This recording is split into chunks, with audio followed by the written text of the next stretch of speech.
Soy Irene Emilia Lacerna Ramos, profesora de Botánica de la Universidad de La Laguna, y en esta píldora, dentro de la morfología de los espermatófitos, vamos a trabajar con la raíz. La raíz, en general, es el órgano subterráneo de la planta. Se caracteriza porque presenta geotropismo positivo, es decir, crece hacia el interior de la tierra, es decir, en sentido de la gravedad. No posee cloroplastos y no desarrolla hoja. La función principal es la absorción de agua y de nutrientes y también se encarga de la fijación de la planta al sustrato. A veces hay raíces reservantes, de sostén, columnares, de plantas parásitas, en plantas parásitas como es el caso de los autorios.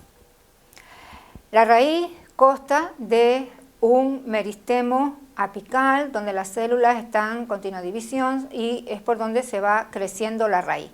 A su vez, ese ápice radical está cubierto por una capa de células que están fuertemente lubrificadas, que evitan el roce con el sustrato y favorecen la penetración en el mismo. A continuación viene esa capa de células, se llama cofia, pilorriza o calyctra. A continuación viene una zona de muy pocos milímetros de longitud, que es la zona de elongación, donde las células se van diferenciando y se van alargando. Por encima tenemos la llamada zona pilífera. Es una zona donde aumenta la superficie de absorción de la raíz. Es decir, está formada por una serie de pelos cortos, lisos, de origen epidérmico, que se encargan de absorber las grandes cantidades de agua y de nutrientes. Por encima ya tenemos la zona adulta o zona suberosa, donde las paredes celulares están fuertemente suberificadas y es donde tiene lugar la ramificación de la raíz principal en raíces secundarias, terciarias, etc. Y ya al final tenemos la zona o al principio, mejor dicho, la zona basal o cuello, que es la zona de transición entre la raíz y el tallo, donde cambia ya la dirección de los haces conductores.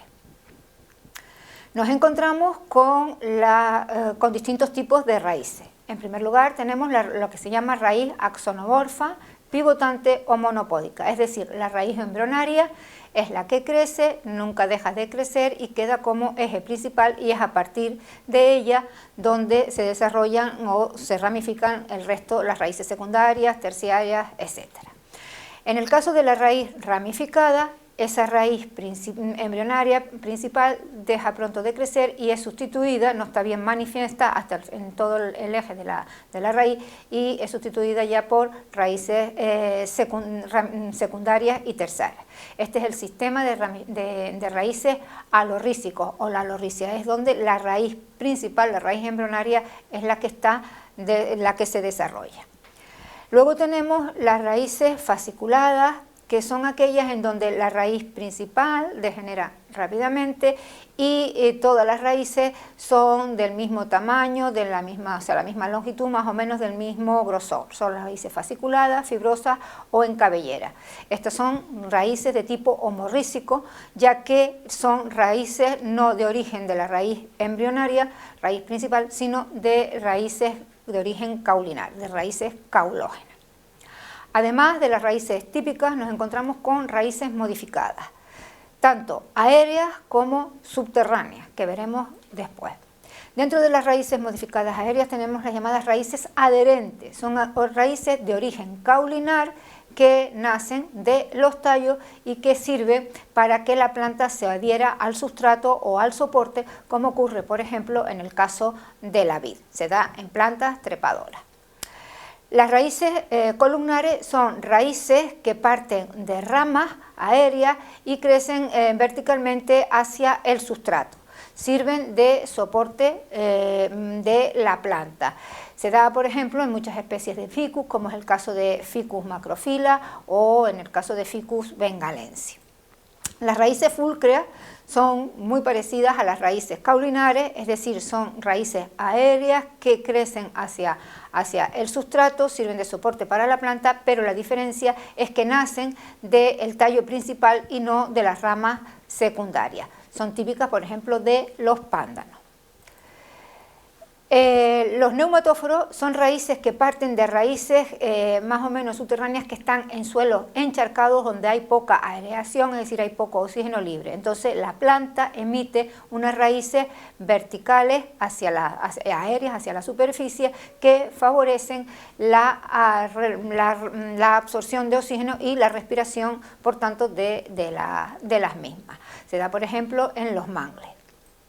Y luego tenemos los haustorios, que son raíces chupadoras típicas de plantas parásitas, a través de las cuales pues, la planta parásita toma el agua y los nutrientes de la planta hospedante, como es el caso, por ejemplo, de las cúscutas o del muérdago.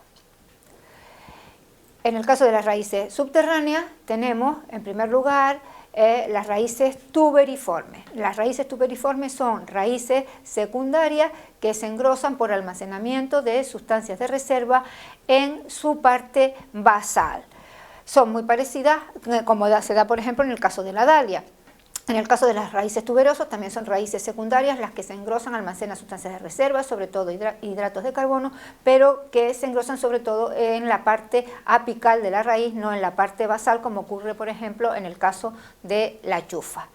Y luego tenemos las raíces napiformes y cónicas, que son las raíces principales, las que almacenan sustancias de reserva.